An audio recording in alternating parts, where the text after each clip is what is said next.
Hey, it's Colleen. Hi, it's Kate. And it's Megan. And we're the Three Scheme Queens. Join us as we discuss popular hoaxes and give you our comedic take on what is fact and what is fiction. If you have a sense of humor and an open mind, come take this journey with us. We'll tell you what we think, and we'll try to prove it to you.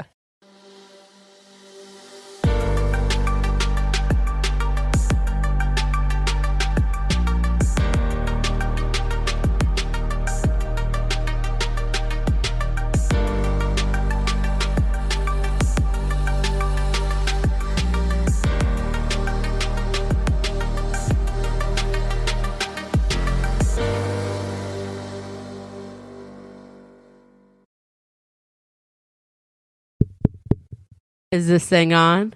Hey, guys. Hey, guys. How y'all doing? Happy Father's Day to all our fathers out there.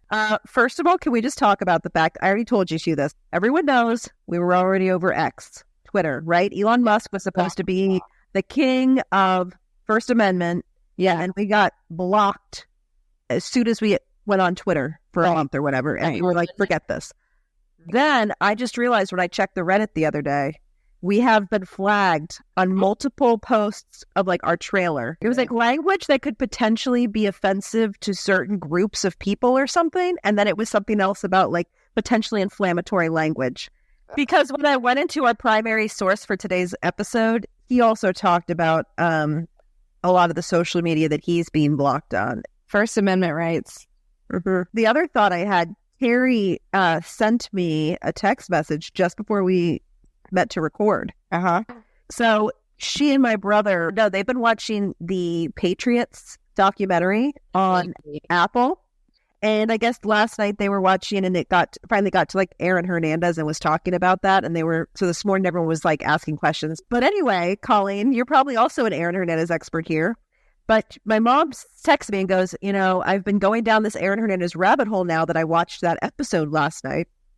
And I went on Wikipedia. And she sent me a quote from Wikipedia that says, regarding his suicide, shampoo was found covering the floor, cardboard was wedged under the cell door to make it difficult for someone to enter, and there were drawings in blood on the walls showing an unfinished pyramid with an all-seeing eye of God and the word Illuminati written in capital letters underneath. Oh, my God. Did the Illuminati kill him? Were they involved in Aaron Hernandez's death? I don't know. I would assume so. Did he have a history of mental illness? Well, now we think he definitely has some CTE. What I always heard, he was like pretty much part of the Kraft family, and like he was going to dinner and everyone loved him. But they said on the documentary yesterday that it kind of implied that everyone knew he was like not right. I would not classify myself as a Patriots fan. I do, not by choice, know a lot about the Patriots because I wouldn't even say my family's a Patriots fan. My Grammy is, my Grampy was, and I think it's something that everybody just does here. But no, I do feel like Boston sports is a cult, and I think that's funny that they were watching that documentary. Just a reminder, guys, don't forget to check out our Facebook and Instagram page, the 3 Scheme Queens. That's the number 3, Scheme Queens, all one word.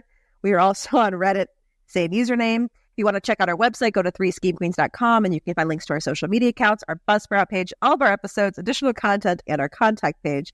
There's also a discussion board where you can engage with us and share any updates about the topics we've discussed.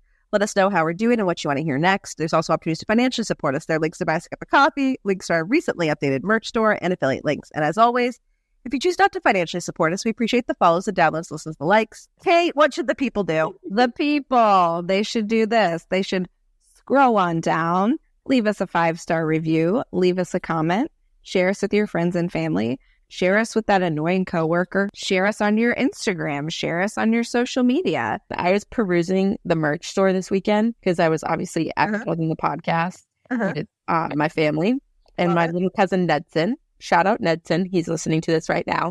He would like to do an episode with us. He wanted to purchase some merch.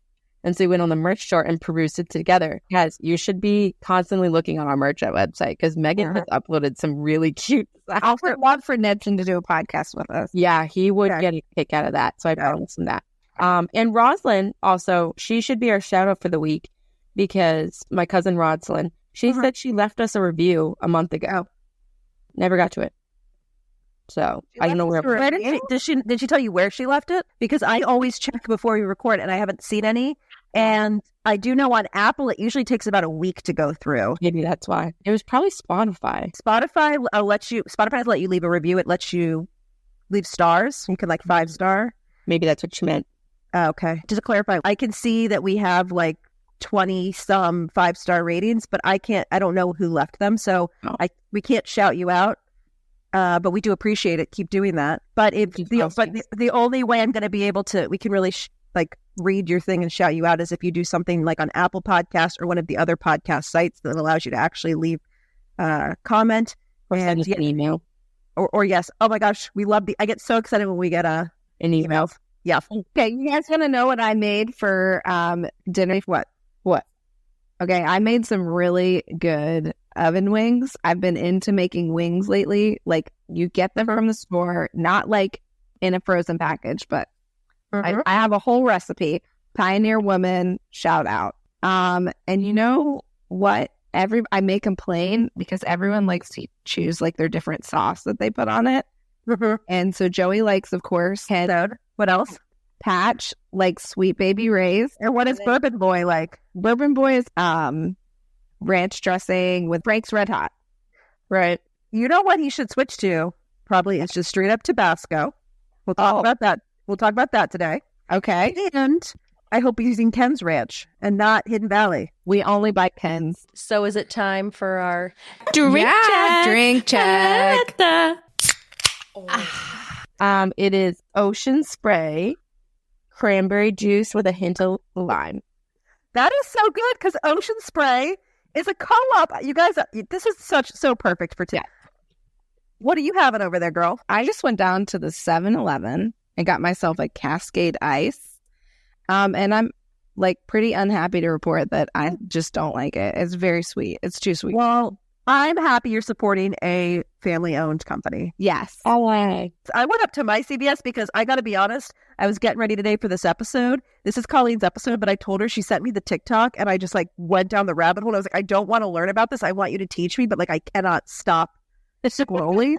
It was really addicting. It was. But I went into this whole side story I'll share with you guys about Arizona iced tea. And we want to support them. So did you know that you could still get an Arizona iced tea despite inflation and everything? 99 cents, 24 ounces of Arizona iced tea. I actually got an Arnold Palmer. Oh, I love Arnold Palmer. And it is delicious. And so delicious. But for our listeners who have no idea why we're getting excited about, cranberry juice and iced tea, shall we get into it? Yeah, I think we shall. This evening I will start the presentation. Guys, do you know what store I hate? What store? The grocery store? Oh, reach go. I will pay for Instacart to help me avoid the chaos that is the grocery store. I love the grocery store. I do pay for Instacart at the moment of my life. Right. However, that's cool. Yeah, right. I'm not going to talk about that. It's not my whole personality, okay? But before, the time of my life, I loved going to different grocery stores and walking down the aisles and seeing what they had and shopping new, organic brands. I also love going to the farmer's market. Okay, we're here for that. Okay.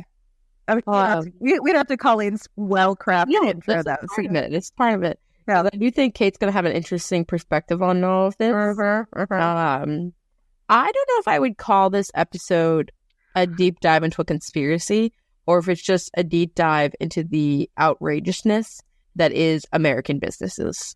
I mean, I think it's a bit of a conspiracy in that it's just control fact. Yes, the control. Yeah. I think we are presenting the conspiracy.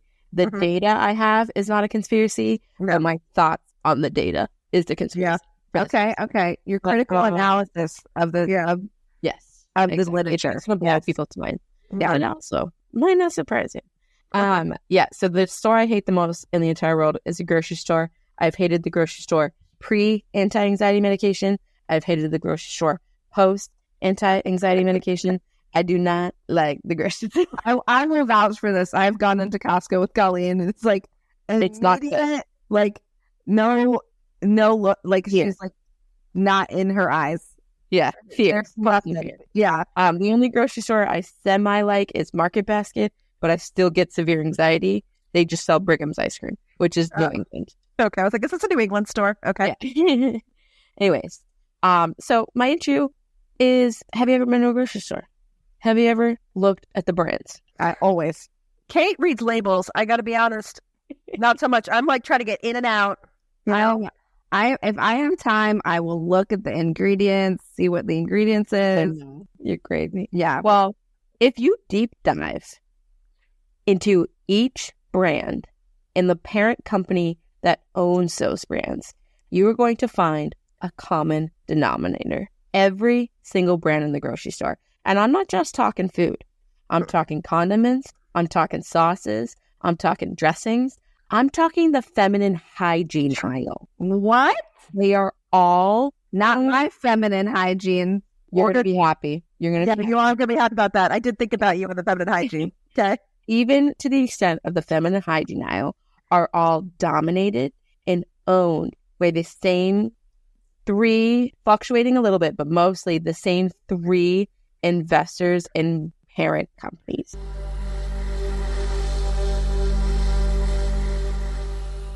Now, for this particular episode, if you're following our Instagram, you know that I was, in fact, inspired, once again, by a TikTok.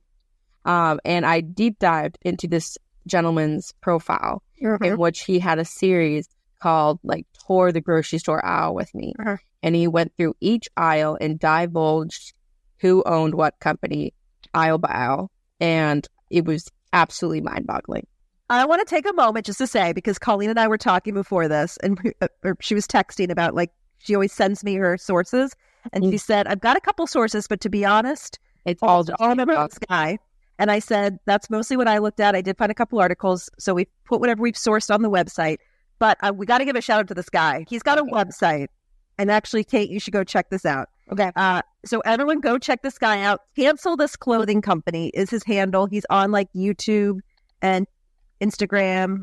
I think he said he's on TikTok, but sometimes his TikToks get banned. But yes, if you go to cancelthisclothingcompany.com, he actually has created spreadsheets of, like, he said in the year 2023, he went down 1,400 grocery aisles in 1 year and just analyzed what was in there. And then he keeps this running list so he can tell you what is, like, small business and what not. And then he actually has a lot of, like, affiliate links, like, with some of these, like, small family-owned companies.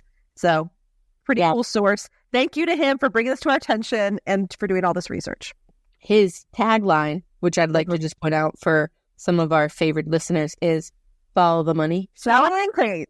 Follow the money. So this theme for the episode today is our thoughts on what his research has discovered and our conspiracies in regards to that. And also, once again, shout out to the cheese episode, but supporting small businesses. Yes, shout out Made Spawn. I am reading, well, I'm not reading right now. I'm listening to Funny Story on audiobook right now. We're in a book club. I sent the meme. Everyone jumped on board. I hear that there are people who get judged for audiobooking. Oh, yeah. We're all, don't say I'm not reading, I'm listening, okay? Oh, well, I just wanted to clarify because I don't have time to read. So I really just listen. I wish I was reading it. I wish I had. I don't like audiobooks because I think that they, even if I like 2.5 speed, I can read so much quicker. So I actually think it's more of a commitment to audiobook, if you ask me. I like doing it because I can do other things while I'm like I have listened to two audiobooks for book club, and both of them I've enjoyed the book and the story, hated the voice actor. Oh, that's the thing. Yeah, you got to find the good ones. Yeah. So I'm reading Funny Story right now by Emily Henry. It's like one of her newest books. She's the same person that wrote The People We Meet on Vacation, Beach Read, Book Lovers, like those books. I read Beach Read for a different book club. Yeah. I love Emily Henry. Like, her characters are always so fleshed out. But anyway, in the book, they were just talking about, like, going to all the local farm stands, and like buying different, like, one was like green beans, one was like asparagus, the other was like only lavender, And so anyway, I was like, the dream is to like buy everything local, right? But I'll ruin that a little bit for you because the farmers markets normally come from the factories that also support the grocery stores. I do believe that because the government has to pay the farmers. Yeah. So like the farmers are being paid, and I am not sorry about that. I'm not sorry to still support a farmer. No, I agree. But like a lot of the vegetables that you're eating some of them aren't even farmers. Some of them just buy their produce. And like comes over Overstock. at a markup. Yeah. At all the farmers markets? So most of them, at least in this area. No. Yeah. So you should be looking at the marketing around the stall and like make sure it markets what farm you're getting it from. Well, because it gets suspicious because the farmer's market near our apartment, all the vegetables are there all year round, no matter what the season is. Oh yeah, no. That's what I'm talking about. Digressing from markets and moving towards grocery stores. This guy breaks it down. He goes down by aisle and topic by topic and then talks about the big investors. And there's one that is pretty much in every single aisle. BlackRock Incorporated. Okay. That's the number one. Okay. Then there's Vanguard. Vanguard? Mm-hmm. State Street. We have stocks with Vanguard. State Street. Mm-hmm. All three of these are like investment companies. But the one that I found the most interesting, the number one's BlackRock, period. Yeah. But the one that I kept seeing in his videos that I was like, what the fuck? They own this? Pepsi. The three investors you described. So Vanguard, BlackRock, and State Street. Right. BlackRock is like worth $10 trillion. They are number one. They are the number one world's largest asset manager. And then Vanguard, like you said, worth $7.7 trillion. That's like the number two. Again, an American registered investment advisor, large provider of mutual funds, second largest provider of exchange trade funds. And then State Street is actually a Boston bank. It's worth $3.7 trillion. That makes sense. State Street. Yep. It is the second oldest continually operating U.S. bank. 14th largest bank in the U.S. So like you said, these three are like big three asset management firms. And I also thought it was interesting when I went on Wikipedia briefly, it said there are conspiracy theories. Listeners, Kate really wants to cover COVID, and I kind of feel like it might be a too dramatic, a polarizing topic. Just because I know that people did lose people during COVID. I will just say New York Times just did an article on COVID. Okay. And if New York Times is doing it, we can do it. But all I'm saying is that when you go on Wikipedia, it says that there are all these theories that since these three companies control like 3/4 of the U.S. gross domestic product, that they are somehow involved in like orchestrating COVID. So anyway, those are the big three. But the reason I went into this, Colleen, is because you mentioned Pepsi. I then found a website that broke it down. It says like, so those are just big investors, right? Right.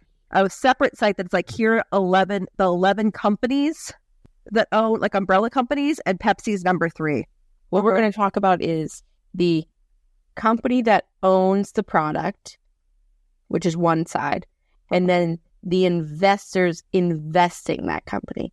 So the top 3 investing companies is Vanguard, BlackRock, and State Street. And then there's the top companies. So Pepsi, General Mills, a lot of Nestle. I believe that. Of these 11, the number one, Nestle, worth $89.79 billion. So this includes Toll House, Gerber, Poland Spring, Stouffer's. Nestle is the number one owner of things in your grocery store. The next one is Johnson & Johnson. Yeah. Worth $76.45 billion. And that's, again, like Aveeno, Clean and Clear, Band-Aid, Tylenol. Oh, God, Clorox is scary. Clorox is terrifying. Because do you know who else? Do you know what Clorox also makes? Baby food. Hidden Valley Ranch. Yeah. And I think Hidden Valley Ranch is the most disgusting ranch. And now I'm like, yeah, are they using the same recipe? It is. And I don't know. Is it chlorinated? Yeah. And then, but then the number 3 is Pepsi, $65.53 billion. And I think the interesting thing is that Pepsi, in addition to the drinks, also snacks. Frito-Lay. So the entire chip aisle, I believe, is Pepsi, right? Pepsi dominates the entire beverage and snack aisle. And then Quaker and Tropicana. Yeah. Knocks it out of the park. I think one aisle that was disturbing when I was watching the video was the cereal aisle. Guys, there is just no cereal company that's small business. There's one cereal company that is small business, and it's like the Panda box. It's Nature's Path, which makes Panda Pops. But I did when I looked, I was like, Nature's Path, what is that? And then you know what I realized, Colleen? The organic Pop-Tarts are Nature's Path. And we do like those, right, Colleen? I like Nature's Path.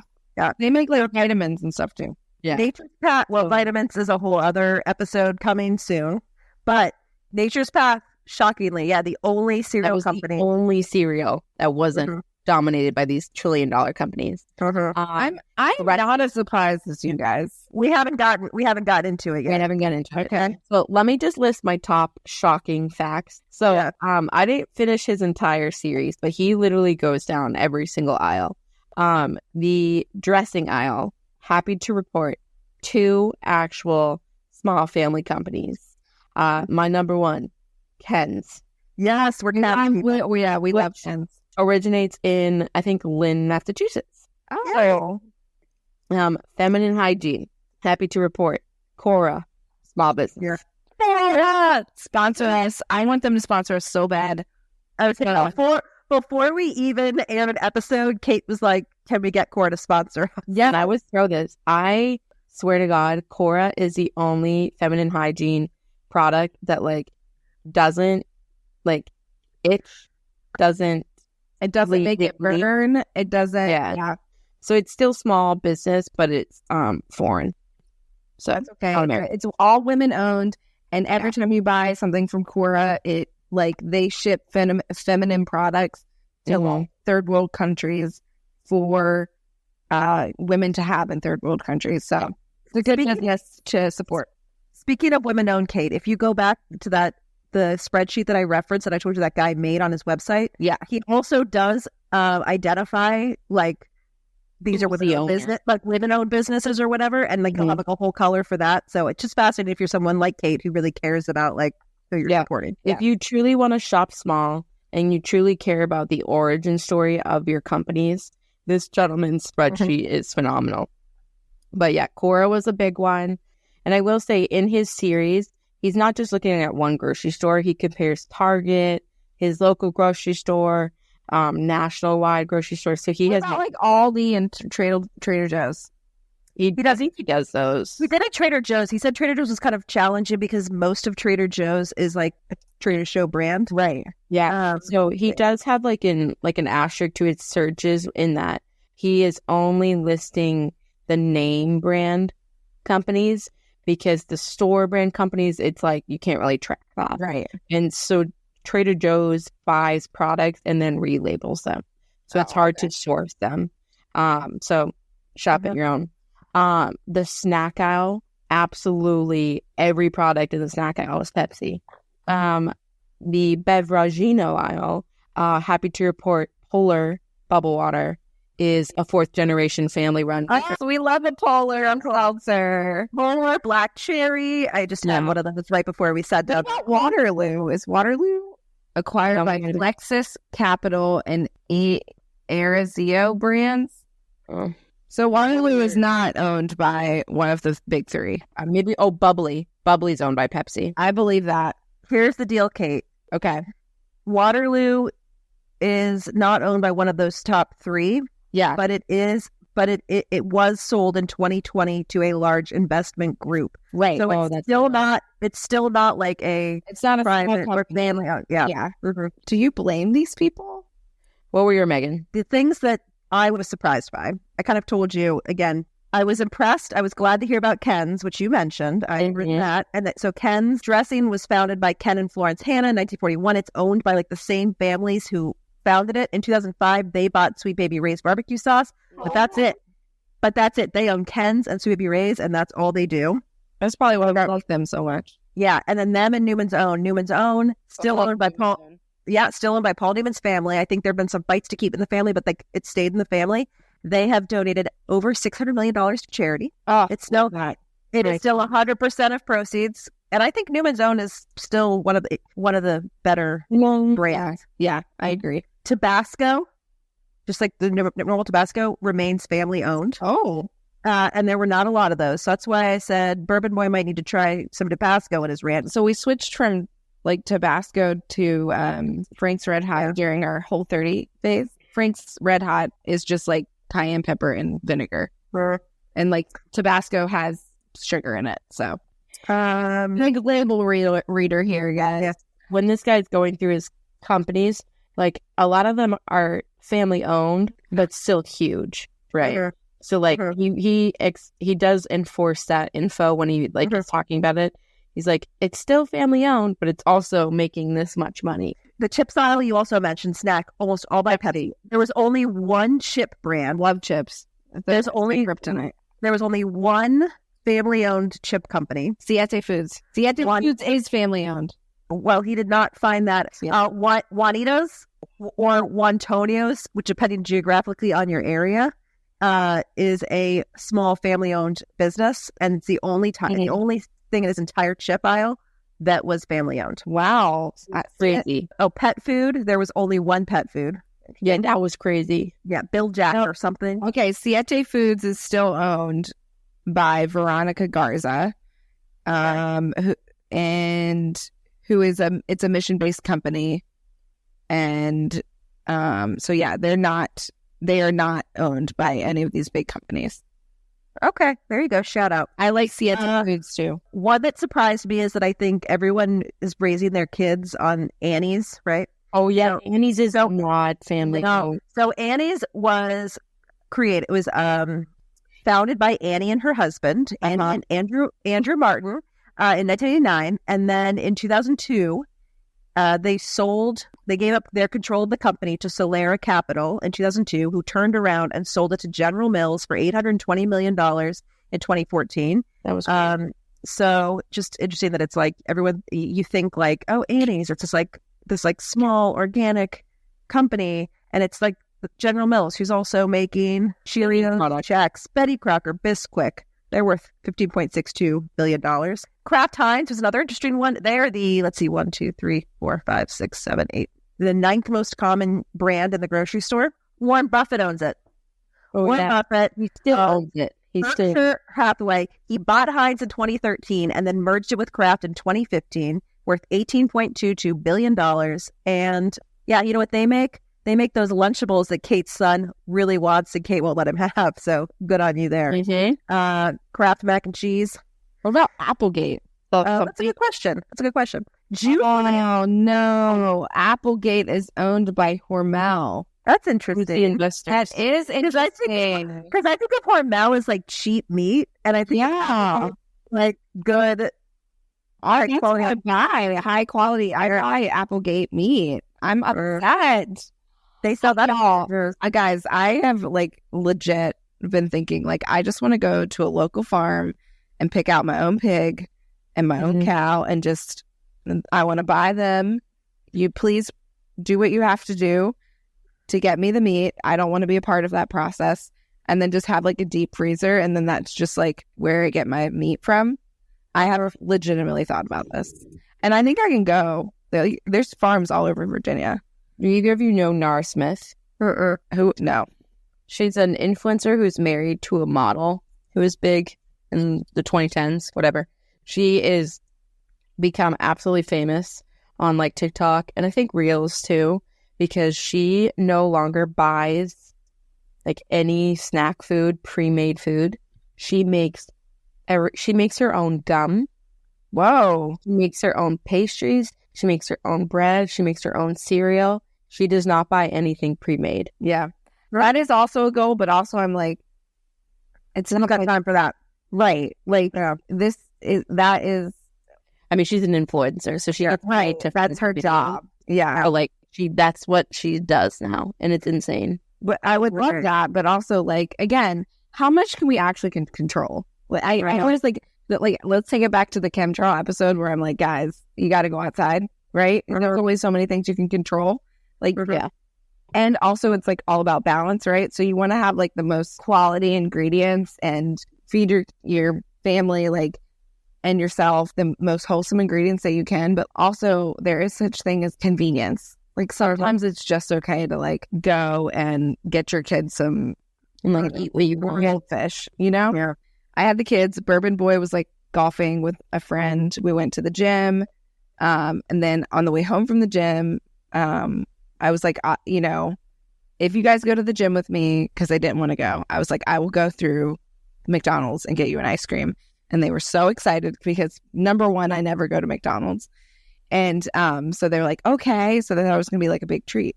So I go through McDonald's. I get them an ice cream with like hot fudge on it. It's like a hot fudge sundae or something. And both of them on the way home, Now, first Kate sends a selfie where they have big grins on their faces. yeah, holding their Sundays. Core memory is happening right now. And then 2 seconds later, what did Patch say? Patch was like, Mom, is this ice cream? And I was like, yeah. And he was like, it tastes fake. Yeah. And then Joey goes, yeah, I don't know if I like it. Has Joey ever met a treat she didn't like? No, which is surprising. Yeah. And then snubbed McDonald's ice cream. But then I made a joke like, Kate, it's probably because they like that organic stuff you spend so much money on. And she was like, well, as a matter of fact, they do like to go to Jenny's in Old Town. Yeah. It's like the most expensive ice cream. Do you guys know about Jenny's though? What?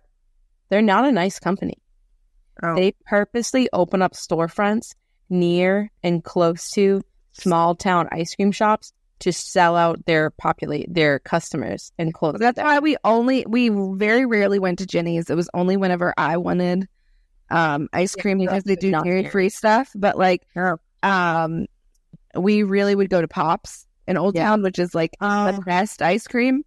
My other Colleen friend, who lives in New Hampshire, Colleen and Dan, shout out to them.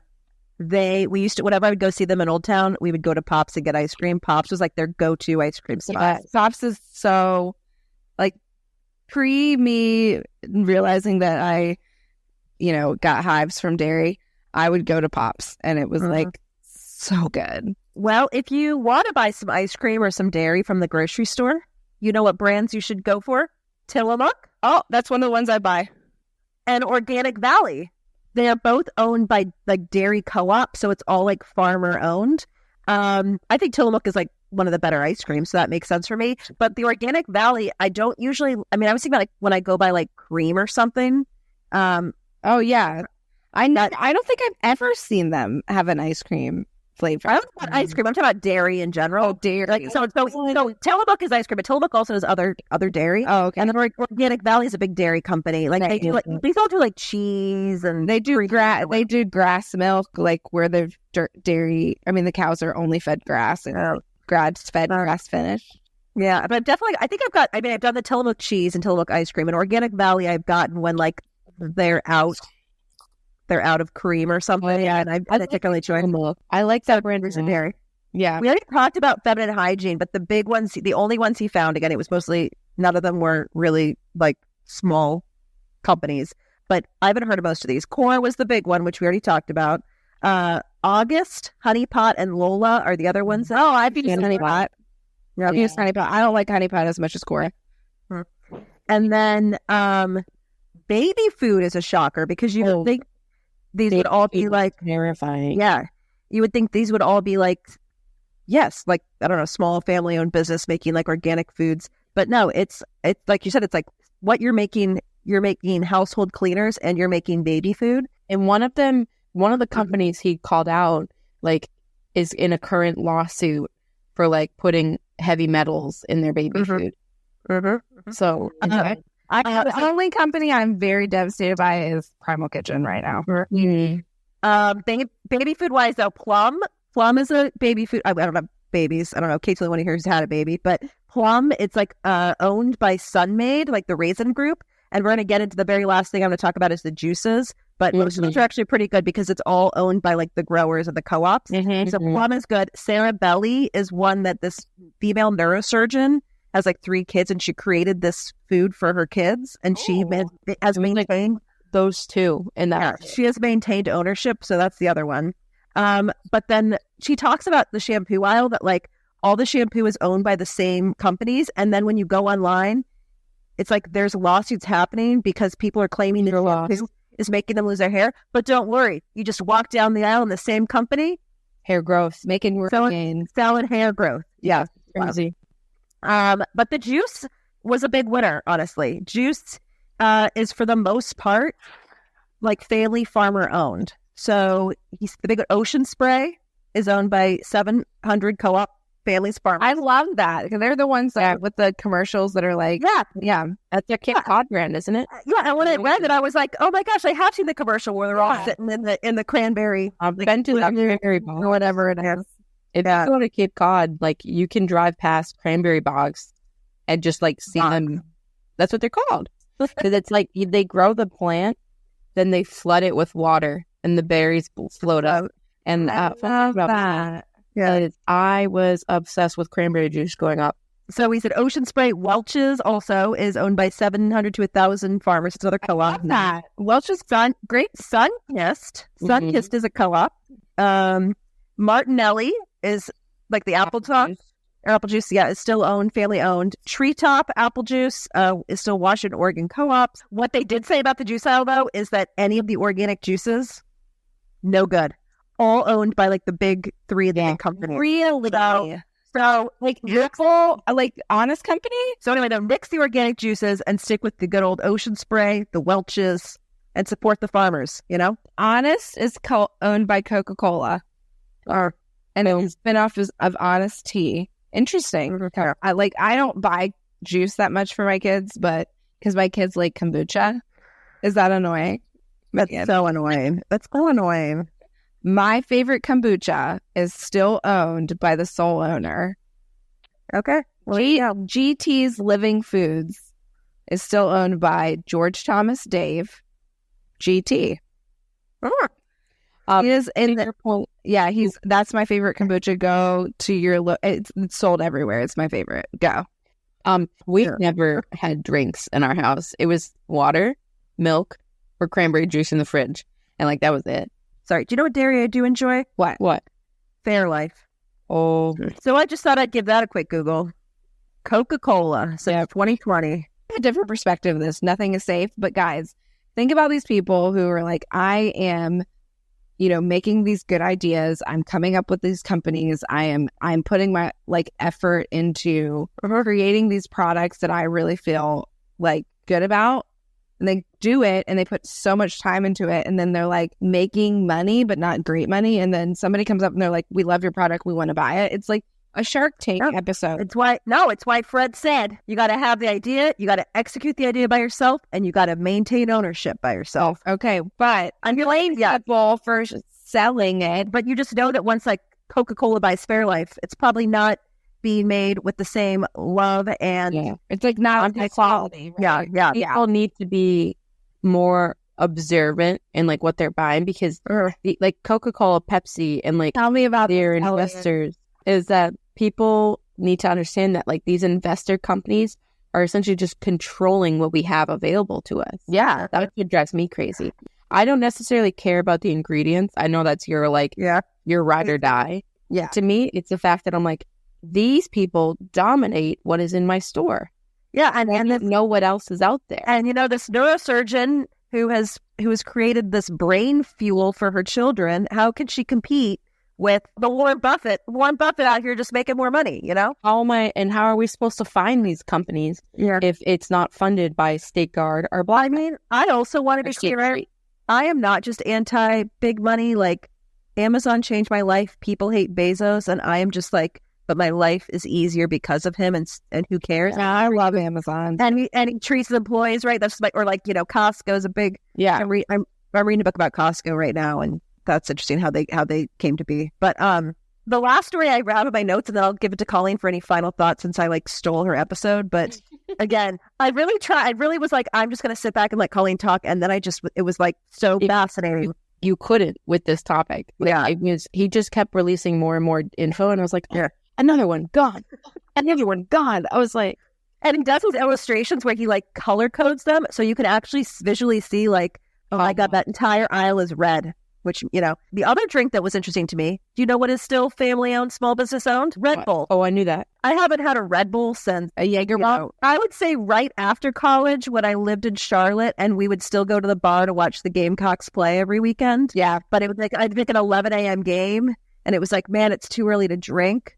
So it was like the espresso martini, Okay, Arizona iced tea. It was a story I wanted to tell you, though. Don Voltaggio, he created it, and he still maintains ownership. So anyone on this guy's website, he's like, you guys should really look into Don Voltaggio. I don't know if I'm saying that right, but look in the Arizona iced tea story. So I looked into it. How did Arizona come to be? So he started working for his dad's war buddy doing like in-store displays for Peel's, which was a local brewery in New York City. And then in the 70s, this brewery folds and he goes into distribution. And he initially got a start because he would wind up these like little bodegas, but like they couldn't afford to buy like the minimum amount of beverages from these big companies to sell them, right? So he would like let these little bodegas all pool together to get an order in, and then he would go distribute them. And while he was doing meets this guy, John Farolito. And so they had this band, they just like loaded up with beer and drinks. They'd go to these little sketchy neighborhoods. They talked about how they were robbed over 100 times. They were like running this out of Don's house. So then in 1985, they developed a malt liquor called Midnight Dragon, and they advertised it because they had a poster of a woman in lingerie drinking out of this bottle with a straw saying, I could suck on this all night. Brand takes off because of the advertising, not necessarily because of like the quality of the beverage. But it was such a success. He's like, we don't even need to distribute any of their drinks. We're just going to like distribute our Midnight Dragon.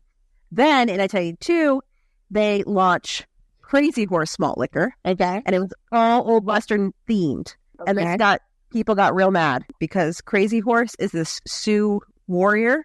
So all the Native American groups came for him and were like, you cannot do that. Okay. And they appealed to Congress. Congress banned them from using Crazy Horse on any kind of alcoholic beverage. So he ends up changing the name to Crazy Stallion, but it takes over a decade for the settlement with all these groups to come through. And so in the meantime, he's just selling Midnight Dragon. And while he's there unloading his Midnight Dragon, this Snapple truck rolls up in the middle of winter. They're unloading all of this Snapple iced tea. And he's like, I cannot believe Snapple is killing it. Like, it's dead of winter and look at how much iced tea they're selling.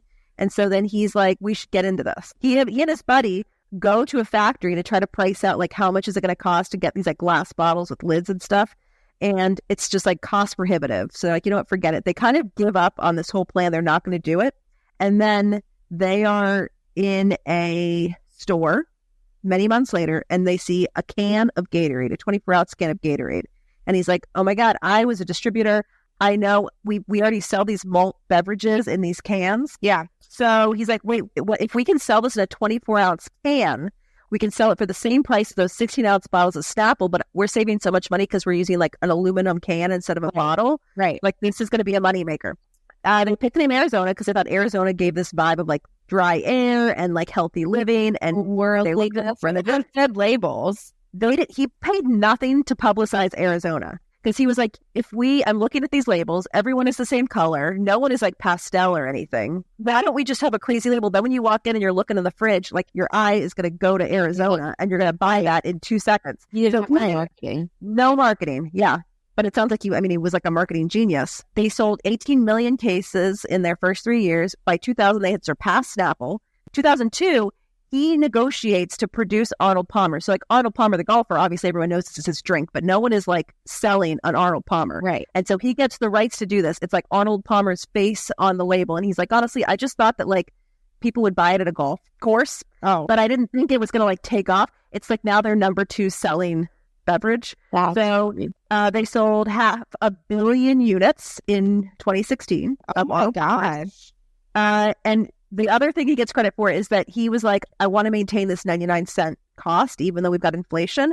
So he actually worked with the factory to thin the aluminum cans by 50%. So it would require less aluminum so they could save money. Then his co-founder is like, I guess they've got all this money coming in now. He's golfing. He owns a golf course. He doesn't really want to be involved in Arizona. And the owner is like, I love the day-to-day.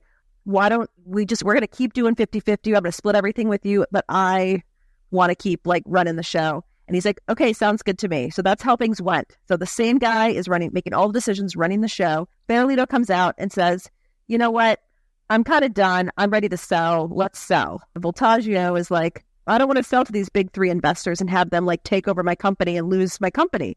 And it ends up being over a decade of legal proceedings. And then the court says, Voltaggio, you buy out Ferolino for $1 billion. You'll get his 50% stake. You will have 100% ownership. Oh, my goodness. There's some kind of negotiation that ended up confidential, so we don't know how much was actually paid. But he said, paid this guy allegedly around $1 billion. Right. And maintained complete ownership of this company. And now the company is him and his two sons, like both work within the company. Mm-hmm. And it's worth like $4 billion. But anyway, it's just an interesting story about like he started at nothing. He's like running this business out of his house. He builds it up, and then he's like, he had this option to sell it and make all this money, and he's like, no. Yep. Good for him. Colleen, what else? Anything else from? No, it just really goes back to the fact that we don't really have choice in what is marketed to us. Mm-hmm. These companies are controlling the stores, and you got to be an active shopper. Yeah, but I'm still probably not going to be an active shopper because I don't have the energy. But I do know that now when I'm like, I feel like some iced tea, what do I want? I'm going to be like, oh, Arizona. Or, oh, man, I really need some cereal. Maybe I should get some Panda Puffs, you know? Yeah, and there are certain aspects, like Kate's big on ingredients. There are certain things that I like look for. I'm a big use of like reduce, reuse. You know what I mean? I like a good recycled plastic, so I look for that. And I care a lot about my hair product, and I care a lot about my face products. So I will be actively looking at this guy's list going forward to see like updated on products as far as that. So it's changed my perspective a little bit on how I'm gonna shop. But okay, Kate, tell us, told you so. Tell us what you know. You know, no, he was right. I don't know. It's not so much as like, It's not, wait, let's take a moment. okay. I'm just curious. I have been sitting here gloating this whole time. Like, yeah. Kate's favorite phrase to hear is You're right. You're right. So we'll just give you that moment again right now. Kate, you're right. Thank you, guys. Thank you. But you know what's a new one we did talk about? Poppy. Poppy's having a whole thing right now too. They actually, to have actual effects of GI assistance, you'd have to drink like 48 cans of Poppy a day. Yeah, I believe that. I no longer put GI. They never put they don't put prebiotic. Not anymore. Listen, I am very pro. We've had this conversation with Steph also, right? Like, why do people need to have super yachts? And I'm like, you know what? If they work hard and they bought themselves a super yacht, and, you know, as my dad would say, people were employed to build that yacht, people are employed to maintain that yacht, and like that doesn't bother me. So I'm not like an anti people with money. I'm not a socialist, spread the wealth, but I do kind of feel like how can farmers, how can a mom and pop business possibly compete with Warren Buffett controlling the entire grocery? Well, and that's what I was saying earlier. Like, that's why they sell out, right? So they can like enjoy some of the profit. Yeah. And again, so how can you fault them for that? Like, Yeah. they worked really hard. They wanted to do that, and good for them. It's good. I'm like good for the people that really believe in the product that they're doing and wanting to continue it within their small business. Like, Well, you could be someone like the Campbell Soup girl. So Campbell Soup, and he talks about this, that it's like it is owned by these, I think, perhaps some of these big companies, but the big investors, but the decision maker, the majority shareholder is still descendant of the Campbell's, whatever. And I'm like, I feel like that's good. Make some money, but maintain some sort of, right. ownership, so you can maintain the quality of your product. And because these big investors don't care about what they're putting out there. No. Right. Yeah. The bottom line. Like, again, it's like these companies, they want them to invest in the company so that they can create more. So is that a problem? Like, no, good for them. Like, I don't know. I guess that's where I am on this. Well, it's not really a quiz on this one this week, huh? Kate, what should the people do? The people, they should scroll on down, leave us a 5-star review, leave us a comment, send us an email. Colleen will read it in the accent of your choosing. Okay, well, that was fun, guys. That was fun, guys. Thank you so much for listening.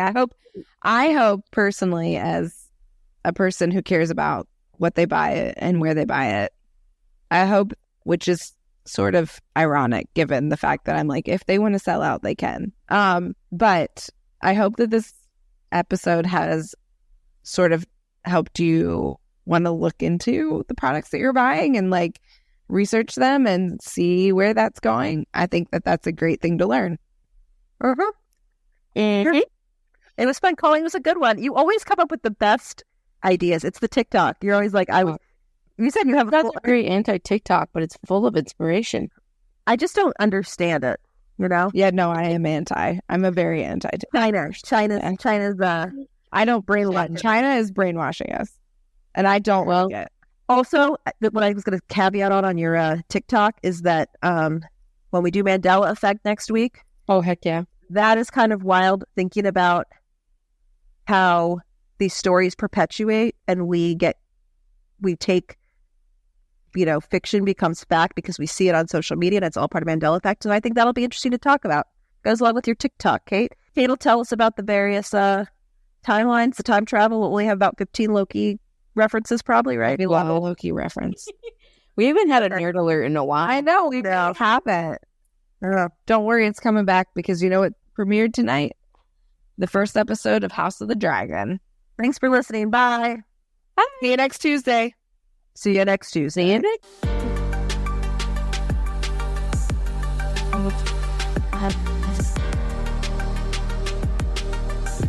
Well,